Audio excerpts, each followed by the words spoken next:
estos y son las que, como los potus, que a veces los hacemos crecer en agua, son de las que se utilizan mucho como ornamentales de interior. Sí, acabo de buscarla. Bueno, dale. Sí, yo no me di cuenta Gracias. de haber puesto las fotos. Algún año las puse, después las saqué para que no se me hiciera tan largo. Es súper interesante esto y lo que va a venir después de las plantas tóxicas, pero vale lo mismo. Muchas son ornamentales y las cultivamos en nuestras casas y a veces no sabemos que son tóxicas. Nosotros hace varios años ya, siempre decimos que hace poco, pero lo hicimos en 2010, así que ya hace un montón. Trabajamos acá en Bahía Blanca con jardines de infantes y censamos las plantas que tenían como ornamentales y veíamos cuáles de esas eran tóxicas. Después les devolvíamos un informe, íbamos con las maestras que les agarra la locura y quieren sacar todas las plantas, a decirles que hay que enseñar, que no hay que sacar, que los que les contaba antes, que el peligro lo saco de mi casa, pero sigue estando en la casa del vecino, del primo, bueno. Y la verdad es que haciendo ese censo nos dimos cuenta que había una gran cantidad de plantas de las que usamos como ornamentales comunes que tienen distintos tipos de compuestos, pero si nos ponemos a pensar, la incidencia de intoxicación es muy baja. ¿Por qué? Porque no vamos a comernos esas plantas y siempre es por un accidente. Trabajamos con algunos veterinarios de Buenos Aires que tienen, tienen mejores estadísticas y sí hay mucha incidencia de intoxicaciones, sobre todo en cachorros, tanto en gatitos como en perros, y que muchas veces no se detectan o no se registra esa intoxicación porque el veterinario no tiene entrenamiento en botánica y no piensa que el perro se pudo haber comido una planta. Y llegan al diagnóstico quizás cuando ven un pedacito de planta en el vómito del perro o en la materia fecal se hacen un estudio y ahí vuelven para atrás y ahí lo identifican, ¿sí? Entonces, en la Universidad de Veterinaria de Buenos Aires estaban trabajando en eso y en hacer capacitaciones. Y eso, otra vez, para que vean todos los lugares donde un biólogo que está capacitado en botánica o en el área que sea, cómo podría sumar con otras profesiones y trabajar en conjunto. Pero muchas veces, ¿qué pasa? Que cada uno dice, yo soy el que sabe de esto y nadie me tiene que decir nada a mí, y a veces nos cerramos en eso y no está bueno. Siempre el conocimiento del otro nos puede ayudar y la idea es resolver un caso problemático y llegar a buen puerto. O sea que fíjense todas las cosas en las que podemos trabajar como biólogos en las distintas ramas o en las distintas disciplinas en las que nos desarrollemos.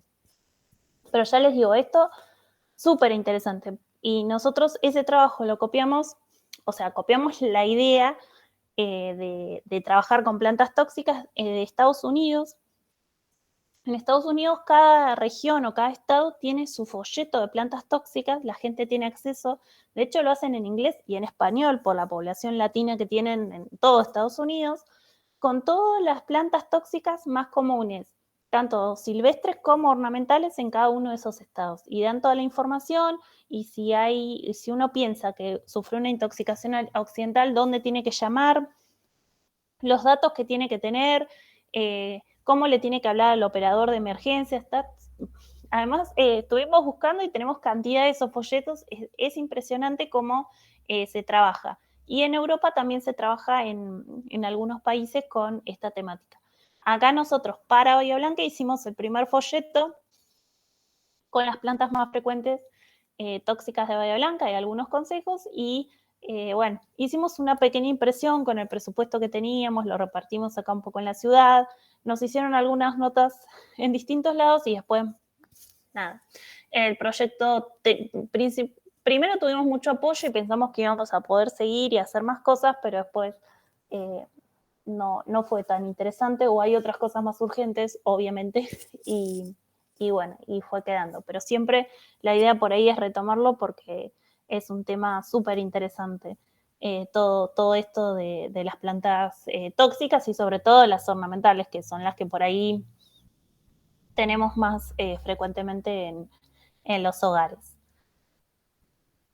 Y bueno, esto también un poco va también con las plantas tóxicas, porque las plantas que son denominadas tóxicas en realidad Me falta una E ahí. Tiene una defensa química contra la herbivoría. Acumulan en los tejidos de distintos órganos, pueden ser en las flores, pueden ser en los frutos, pueden ser en las semillas, pueden ser en toda la planta, distintos compuestos que lo que van a hacer es producir, digamos, distintas acciones sobre el organismo que lo consuma. El conocido floripondio, especies del género Datura y del género Brugmansia, ¿sí? Estas antes eran Datura y ahora las cambiaron de género, pero son similares. Tienen compuestos alucinógenos en sus flores y en las hojas, y de hecho de algunas especies de este género es de donde se obtenía el famoso el famoso suero de la verdad, que en realidad no existe. En realidad lo que hace es un alucinógeno que hace perder la voluntad a las personas y uno contesta o dice cosas que lo guían a decir, ¿sí? No es verdad que existe ese suero de la verdad. De hecho, hace algunos veranos, acá en la zona, en una ciudad cerca de Bahía Blanca, unos chicos se hicieron un té con las hojas de esta planta y tuvieron serios problemas tuvieron intoxicados con efectos alucinógenos severos. Y según nos comentaban, gente que lo ha probado porque gusta de las drogas sociales, digamos, o recreacionales, el efecto alucinógeno es más potente que el de otras drogas de uso quizás más corriente, ¿sí? De hecho, les cuento, las plantas son hermosas, no sé si las vieron alguna vez, tienen un porte enorme y esas flores acampanadas que son péndulas son muy lindas. Uno las puede tener, no pasa nada. En la universidad nosotros teníamos en uno de los patios 2 plantas de estas, pero gigantes, y cuando salió la noticia de esos chicos que se habían hecho un té y se habían intoxicado, gente de la universidad hizo un reclamo que cómo íbamos a tener esa planta y la sacaron. Nosotros trabajamos en botánica en la universidad, ni siquiera fueron capaces nadie de venir a preguntar qué opinión teníamos o estábamos haciendo el trabajo, incluso ese que les contaba, nada, fueron, la sacaron, eran 2 plantas hermosas, creo que no había necesidad de hacer eso, pero bueno, la gente, ese es el problema de trabajar con estos temas, la gente rápidamente se asusta y siempre la solución es erradicar al malo. Y bueno, tenemos que tratar de aprender que puede haber otra opción. Este no sé si lo conocen, por ahí es más raro, que es el ricino. Hace muchos años se utilizaba el aceite de ricino para purgar a la gente y toda la gente una vez por año tenía que tomar aceite de ricino. Tiene esas semillas como motitas en el tegumento muy característico, pero tienen compuestos realmente muy tóxicos. Cuando se hacía la extracción del aceite, lo que son tóxicas son las semillas. El aceite se extrae de la semilla, pero en el proceso de extracción ese compuesto tóxico era removido. Pero aún en el día de hoy, si una persona adulta come entre 6 y 10 semillas, creo que era, produce una intoxicación mortal, y en un menor mucho menos. Creo que eran entre 2 y 3 o algo así. Tienen compuestos que son realmente muy potentes, con mucha toxicidad, que producen fallas multiorgánicas. No diría que muy rápido, porque piensen que están adentro de las semillas, y esas semillas tienen un tegumento, o sea que uno tiene que mascar la semilla para hacer toda la digestión. Hay un punto en el que uno, si sabe que consumió este tipo de semillas, puede hacer un manejo y no llegar a procesos graves. Pero pensemos en un animal, se come las semillas sin ningún control y obviamente que la consecuencia va a ser la muerte. Si pensamos adaptativamente para la planta, perdió todas esas semillas, pero si el herbívoro o el omnívoro, la manada, digamos, a la que pertenece, o el grupo al que pertenece, aprende de alguna manera las consecuencias de comer esa planta y luego no se comen las semillas de otras de esas plantas, el sacrificio de algunas semillas fue mucho más beneficioso que, bueno, no tener este compuesto. También siempre piensen que para la planta producir y almacenar estos compuestos tóxicos, así como lo que vimos antes, producir defensas físicas, genera o energéticamente es súper costoso. ¿Sí? Hay una inversión de energía muy importante en todos esos procesos metabólicos para producir estos compuestos. O sea que pensemos que el beneficio que le genera producirlo o invertir toda esa energía, producirlo, debe ser muy grande como para que todavía sigue siendo beneficioso. O sea, hay una inversión de energía y de nutrientes en esa producción muy, muy importante. Y este que seguro lo conocen, el laurel de jardín, porque está por todos lados, es una especie exótica, pero se cultiva por su rusticidad en todos lados, tiene compuestos, en toda la planta es tóxica y tienen compuestos que producen alteraciones cardíacas que llevan a paros cardíacos. Y esta planta es de origen europeo e incluso hace unos años hubo un problema en Corrientes que gente estuvo cocinando con madera de esta planta e incluso las cenizas que se depositaron sobre la carne por las corrientes convectivas cuando uno asa sobre leña, la gente comió la carne con algunas cenizas que pudieron quedarse y tuvieron problemas de intoxicaciones menores, pero hubo problemas de intoxicación. Y se dice que las tropas de Napoleón, que en una de esas guerras europeas en las que participó Napoleón hace mucho tiempo, utilizaron varas de esta planta para asar distintos tipos de carnes y que también hubo intoxicaciones muy graves y algunos de esos soldados murieron. Y también la leyenda dice que Alejandro Magno perdió muchos de sus caballos, sus mejores caballos, porque ramoñaron hojas de esta planta y también murieron intoxicados. O sea que un poco esos datos de la toxicidad de esta planta están en algunos registros históricos que se mezcla un poco el mito con la realidad, pero el registro en sí está. O sea que esa visualización de la planta como tóxica está registrado desde hace mucho tiempo. Y así podríamos seguir. Tenemos la de los cristales que les mostré antes, y hay un montón de otras categorías de plantas tóxicas en las que evolucionó de alguna manera la producción de ese compuesto para restringir el acceso del herbívoro o del insecto. De hecho, un tip, digamos, fácil de ver es, si ustedes ven, van a ver algunas plantas que no les pasa nada, no las atacan las hormigas, no las ataca ningún insecto y están siempre hermosas. Y otras que se las come cualquier bicho que camina. Bueno, seguramente la planta que está hermosa y no la toca nadie es porque tiene algún compuesto tóxico, mientras que la otra no lo tiene. Y uno podría decir, bueno, ¿por qué no todas las plantas tienen compuestos tóxicos? Bueno, tendrán estrategias diferentes para producir una buena tasa de supervivencia y aún así ser exitosas. Y la última, para que no quedarnos con que las plantas son malas y quieren pinchar al herbívoro, intoxicarlo y demás, algunas veces quieren atraerlo, ¿sí?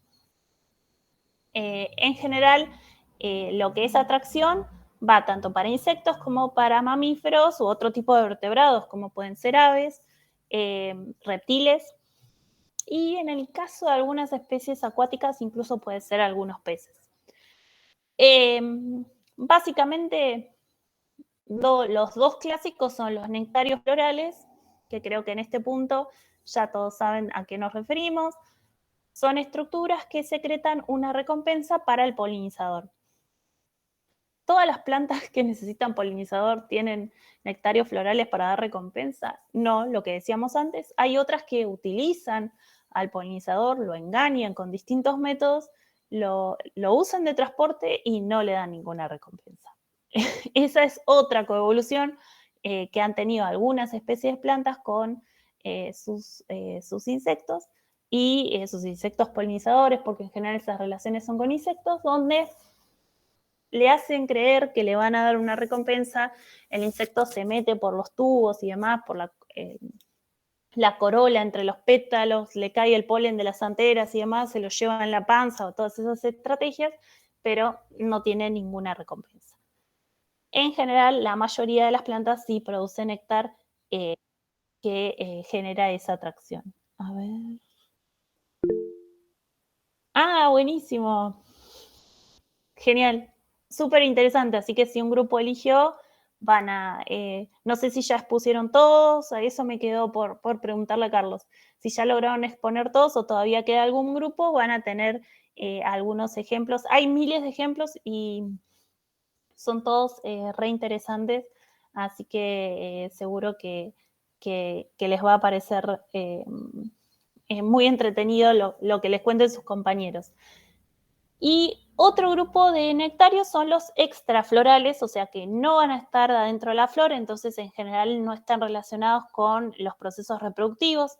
A veces se los llama florales o matrimoniales y extramatrimoniales. Bueno, la gente que trabaja con esto a veces ponen esos nombres raros, pero bueno, nos quedamos con extraflorales. Y en general los extraflorales están en la base de las hojas, en los pecíolos, a veces están en los tallos y tienen distintas funciones.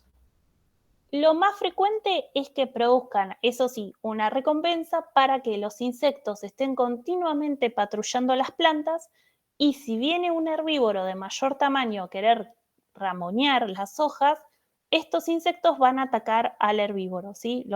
Sobre todo la relación en general es con hormigas. Las hormigas van a morder las mucosas del herbívoro y le van a producir una reacción, porque obviamente las hormigas tienen ácido fórmico y produce una reacción irritante bastante severa. Entonces, la planta genera una recompensa para que los insectos la patrullen y la defiendan de otros herbívoros de mayor tamaño. Y en general, este tipo de nectarios extraflorales pueden producir néctar de características más o menos similares a los florales, pero como ven acá, algo o lo más frecuente, que es lo más codiciado por los insectos, son estos cuerpos que presentan una gran cantidad de sustancias nitrogenadas. O sea que fíjense acá, la planta que el nitrógeno es un nutriente que necesita para su desarrollo y muchas veces es un nutriente que no se encuentra en grandes cantidades en el suelo. Lo extrae del suelo y lo compacta en estos corpúsculos, tiene un nombre particular pero no importa, en estos cuerpos y los encapsula y los entrega como recompensa a los insectos para que la defiendan de otros herbívoros. Esto creo que es una de las relaciones más interesantes, está muy estudiada. Si quieren, pueden buscar y van a encontrar un montón de trabajitos re lindos o videitos también para ver, que siempre es más entretenido por ahí que sentarse a leer algo en inglés, que puede ser largo a veces. Esto lo ven, la clásica es la relación con las acacias que se ven en África. Las hormigas son mucho más grandes que estas y se ve en general en los documentales cuando las jirafas o las cebras van a ramonear las acacias y todas las hormigas se van así hacia los hocicos y empiezan a morder para defender a su planta que las está alimentando. Como esto, un montón de otros ejemplos, como siempre decimos, un recorte de lo muchísimo que hay para poder seguir trabajando en estas clases. Y ahora sí terminé. Así que bueno, lo que les quería decir entonces, recordamos, yo después los mando en un mensajito al grupo para que les quede para todos. Tienen habilitada la actividad para que puedan leer la consigna. Acuérdense que tienen los criterios de evaluación que les puede ayudar a desarrollarlo. Es básicamente algo para que ustedes piensen, la consigna, léanla tranquilos, para que ustedes lo piensen y traten de integrar todos los conocimientos que tienen hasta ahora y generar esa respuesta, ¿sí? Lo más importante no es que va a haber una respuesta que esté bien y otra que esté mal, es una actividad abierta, hay un montón de respuestas posibles. La idea es que traten de integrar un poco lo que vimos ahora y todo el conocimiento que ustedes ya traen, que me parece re importante y quiero que lo usen y que lo valoren en resolver esta actividad. Cualquier duda me pueden escribir y les consulto. Entonces el lunes yo a las 9 les dejo el videito cortito para que lo puedan ver y les queda, quien no puede ir adelantando, quiere usar un tiempo para redondear la actividad, el lunes después del videito les queda el tiempo para poder redondear la actividad y a las 12 es la fecha que se cierra la entrega. Y después tienen unas clases con el profe Carlos y me vuelven a ver a mí una clase más para tratar una clase de fitogeografía, que es lo que nos queda. Así que bueno, les dejo van a descansar unos días y después me vuelven a ver. No sé si la semana, bueno, el lunes el videíto, pero no sé si nos vemos en vivo la semana que viene o es una semana más. Pero cualquier cosa que necesiten, me escriben, no hay ningún problema y estamos en contacto. Así que bueno, muchas nos vemos. Chao, profe. Chao, chao.